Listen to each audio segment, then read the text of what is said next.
We got one more song for you, buddy. Must be Christmas because you got what you asked for. Song's called Northern Lights.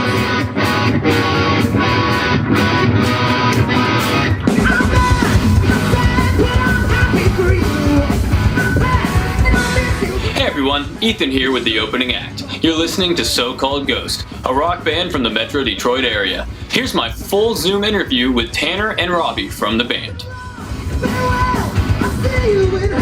Hey man, well nice to meet you guys. Yeah. Oh, you too. How's it going, man? Nice to meet you too. I'm Tanner Perkins. I'm the vocalist.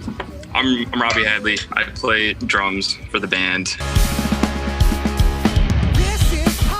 So can you talk a little bit about the origin of the band? Like how did you guys meet and how did it all get started? It's really a shame that Frankie and Brendan couldn't be on this chat, but I met Frankie, our guitar player, and he does all the recording too and mixing and all that.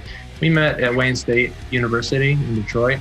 So we kind of were like playing shows together here and there one day and asked me if I'd be interested in starting something else because they just had a handful of songs and riffs that they were working on. And I said, yeah, for sure, because you guys are like two of the most talented musicians that I know. So hell yeah, I'll hitch my cart to that wagon.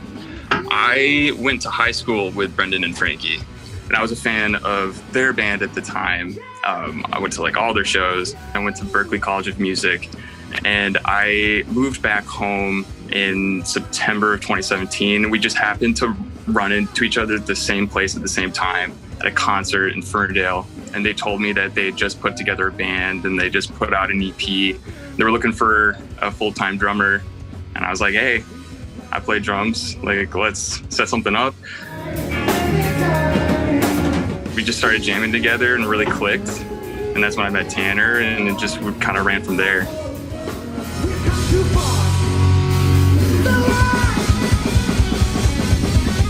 So do you guys prefer to play high energy music or more laid back stuff or a little of both?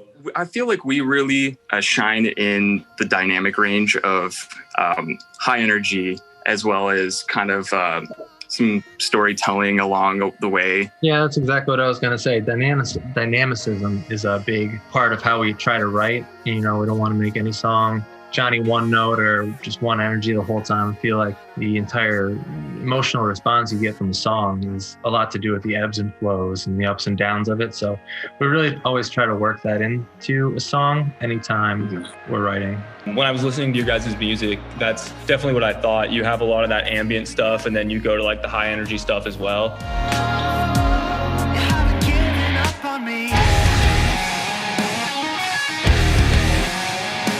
So who would you say are some of your guys' biggest musical influences? As a group, it's all over the place, you know? Yeah, it's totally different. I don't listen to most of the bands that the other guys listen to. Like I'm more vocally driven and lyrically driven, and they're really into more instrumental, technical, and tone.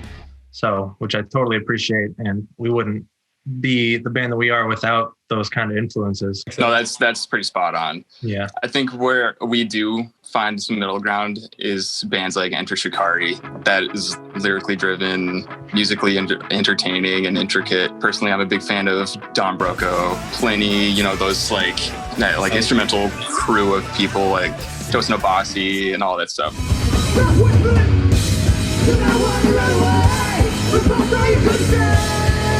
Do you guys record and mix your own songs, or do you have like a producer?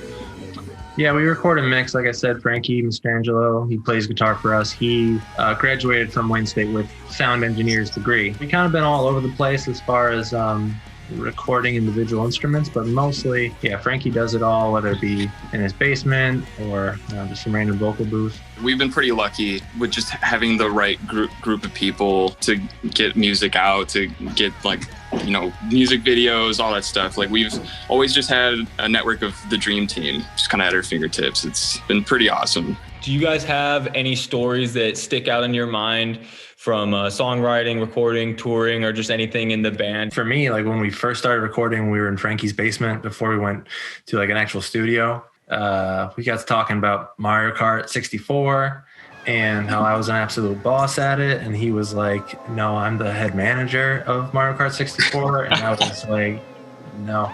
And so we went at Mario Kart 64 after we recorded, and he wouldn't tell you this, but I think I served him pretty well. That's news to me as well. It's funny how that one gets buried. For me, I think the funniest thing was when Frankie started putting watermarks on our set lists before the shows with no warning about like what the watermark image would be behind our set list. Mm-hmm. You'd always surprise us with like the funniest memes. What's the next song in the set? Is that Baby Yoda? What the fuck? Just little inside jokes, dumb shit, that only we would appreciate really on stage. But, Yeah, I love when bands like have a personality and something unique to bring forth that it's almost like an inside joke the audience can be on during the banter and stuff. Yeah. How do you go about writing your lyrics? Do you pull from stuff in your life, or is it just whatever comes to you? Well, it's really sporadic. I've got a memos app on my phone that is just thousands and thousands of pages half filled out. So sometimes it's just like it's as easy as a word that I hear in another song. It's like, that's a cool word or that's a cool phrase, and then I'll just like kind of reiterate that and then build off of that in a different direction. Just, you hear words or phrases that just sound cool and they stick with you and you just think about them all day. And other times it'll just be like, like the song I Feel Fine off the latest EP. I wrote about a friend who had passed away from a drug overdose, but other kind of things found its way into the song that weren't exactly directly related. But I've always thought, like, if the listener can find and cling on to some other part of the song in a different way and find their own meaning in it, I think that's just as valid as having, an end goal for writing a song. It's very rare that I just go in with a game plan and write the song about something very specific. It kind of evolves and mutates and goes every which way. And at the end of it, I just make sense of it. Like, okay, well, that's what that means to me, and maybe it'll mean something to somebody else, and that's fine. I love how you guys do it all DIY.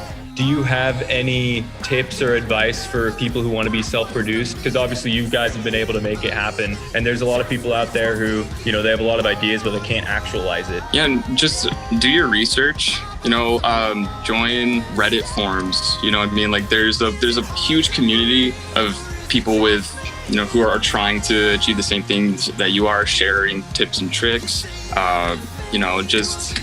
Just keep moving forward. If it's something you want to do, you'll find a way. You'll find people who think the same, and things just start to unfold. Congrats, you made it to the end of the video. Thank you so much for watching. I hope you had as much fun watching this content as I did making it. Definitely give the band a like on Facebook and check out their content on Spotify and YouTube. Links in the description. And the other thing that you can do is leave me a comment recommending what band you would like to see next. Alright, that's it. See you guys next time.